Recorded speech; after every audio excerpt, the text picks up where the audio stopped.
একটা উত্তপ্ত সন্ধ্যা। দিল্লির সাউথ ব্লকের কনফারেন্স রুমে আলোচনার ঝড় বইছে। সামরিক বিশ্লেষকরা মুখোমুখি বসে, টেবিলে বিশাল মানচিত্র বিছানো। আলোচনার বিষয়, যদি বাংলাদেশের সঙ্গে যুদ্ধে জড়াতে হয় তাহলে কি হবে। কেউ একজন গম্ভীর স্বরে বলল, আমরা তো বৃহৎ শক্তি, বাংলাদেশ আমাদের সামনে দাঁড়াতে পারবে। একজন অভিজ্ঞ জেনারেল চুপচাপ বসেছিলেন। তিনি ধীরে ধীরে সামান্য ঝুঁকলেন, ঠান্ডা গলায় বললেন, এটা যদি তোমরা সত্যি ভাবো তাহলে ভয়ঙ্কর ভুল করবে। কারণ যুদ্ধ হলে বাংলাদেশ ভুগবে ঠিকই, কিন্তু ভারত টুকরো টুকরো হয়ে যাবে। রুমের ভেতরে মুহূর্তেই নীরবতা নেমে এলো। বাংলাদেশ এমন এক দেশ যেখানে যুদ্ধ করা শুধু কঠিন নয়, প্রায় অসম্ভব। চারপাশে নদী, খাল, বিল আর নিচু জমির কারণে ভারী সামরিক যান চলাচলের সুযোগ কম। ট্যাঙ্ক বা বড় অস্ত্র বাংলাদেশে প্রবেশ করানো গেলে তা সহজেই আটকে পড়বে কাদার ফাঁদে। ইতিহাস ঘাটলেও দেখা যায় বহিরাগত শক্তিগুলো এখানে এসে বারবার সমস্যায় পড়েছে। মুঘল আমলেও বাংলার নবাবরা প্রায় স্বাধীনভাবেই শাসন করতেন। ব্রিটিশরা এত বছর ভারত শাসন করলেও বাংলার গ্রাম অঞ্চলে প্রবেশ করাটা তাদের জন্য কঠিন ছিল।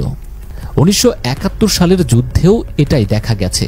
গেরিলা পদ্ধতিতে যুদ্ধ করে বাংলাদেশিরা পাকিস্তানের মতো সুসজ্জিত সেনাবাহিনীকে হারিয়ে দিয়েছিল। এই ভূখণ্ডে দীর্ঘমেয়াদী সামরিক অভিযান চালানো যে কোনো দেশের জন্য দুঃস্বপ্নের মতো। বিশ্ব অর্থনীতির সমীক্ষাগুলো বলছে, যদি সঠিক পথে এগোয় তাহলে 2050 সালের মধ্যে ভারত চীনের পর দ্বিতীয় বৃহত্তম অর্থনীতি হতে পারে। কিন্তু কোনো ধরনের যুদ্ধে জড়িয়ে পড়লে এই স্বপ্ন শেষ হয়ে যাবে। যুদ্ধের খরচ ব্যাপক, যা ভারতের অর্থনীতির ওপর বিশাল চাপ সৃষ্টি করবে। বিদেশি বিনিয়োগ কমবে, বাজারে মন্দা নেমে আসবে। যুদ্ধের ধাক্কায় দেশটির রাজনীতিতেও অস্থিরতা বাড়বে। অভ্যন্তরীণ অসন্তোষ সৃষ্টি হলে ভারতের বিভিন্ন বিচ্ছিন্নতাবাদী আন্দোলন আবার মাথাচাড়া দিয়ে উঠতে পারে। এতে ভারতের অভ্যন্তরীণ স্থিতিশীলতা হুমকির মুখে পড়বে। সুপার পাওয়ার হতে গেলে দীর্ঘমেয়াদী পরিকল্পনা, কূটনৈতিক দক্ষতা এবং অর্থনৈতিক স্থিতিশীলতা দরকার হয়। কিন্তু যুদ্ধ মানেই এই সবকিছু ধ্বংসের পথে ঠেলে দেওয়া। চীন দীর্ঘদিন ধরে বাংলাদেশের ঘনিষ্ঠ মিত্র। সামরিক, অর্থনৈতিক ও কূটনৈতিক দিক থেকে চীন বাংলাদেশের পাশে রয়েছে। ভারতের সঙ্গে বাংলাদেশের যুদ্ধ বাঁধলে চীন সরাসরি যুদ্ধ ঘোষণা না করলেও সীমান্তে বিশাল সামরিক চাপ সৃষ্টি করতে পারে। এতে ভারতকে একসঙ্গে দুই ফ্রন্টে যুদ্ধ করতে হবে, একদিকে বাংলাদেশ, অন্যদিকে চীন।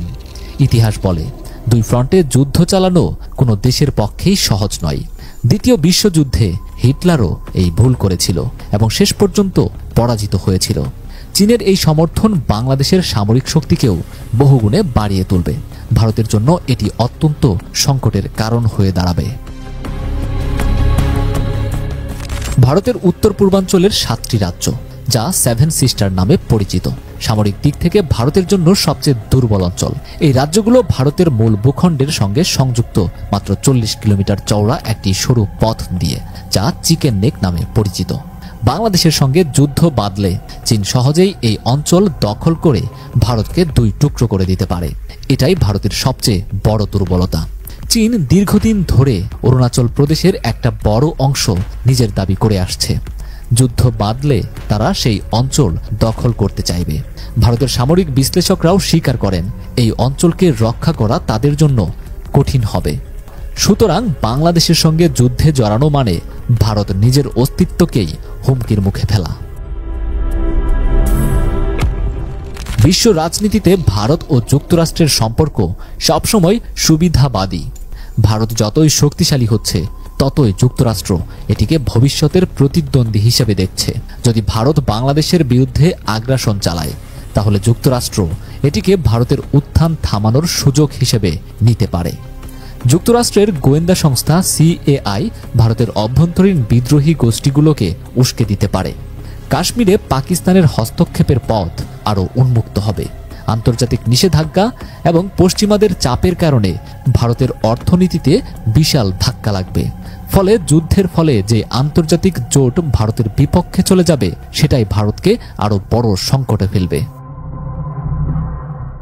সামরিক শক্তির দিক থেকে ভারত শক্তিশালী হতে পারে, কিন্তু যুদ্ধ কখনোই শুধু অস্ত্রের শক্তিতে জেতা যায় না। আমেরিকা ভিয়েতনাম দখল করতে পারেনি, রাশিয়া আফগানিস্তানে টিকতে পারেনি, কারণ যুদ্ধের আসল শক্তি হল ভূমির মালিকানা ও প্রতিরোধের মনোবল। বাংলাদেশের মানুষ 1971 সালে যেমন প্রতিরোধ করেছিল, তেমনি প্রতিরোধ গড়ে তুলবে। ভারতের বিরুদ্ধে যুদ্ধ বাঁধলে যুক্তরাষ্ট্র, চীন, পাকিস্তান সক্রিয় হয়ে যাবে। আন্তর্জাতিক গোয়েন্দা সংস্থাগুলো ভারতের বিরুদ্ধে কাজ শুরু করবে। গোপন অভিযানের মাধ্যমে ভারতের অভ্যন্তরীণ স্থিতিশীলতা নষ্ট করে দেওয়া হতে পারে, ফলে যুদ্ধ শুরু করলে ভারতই ক্ষতিগ্রস্ত হবে।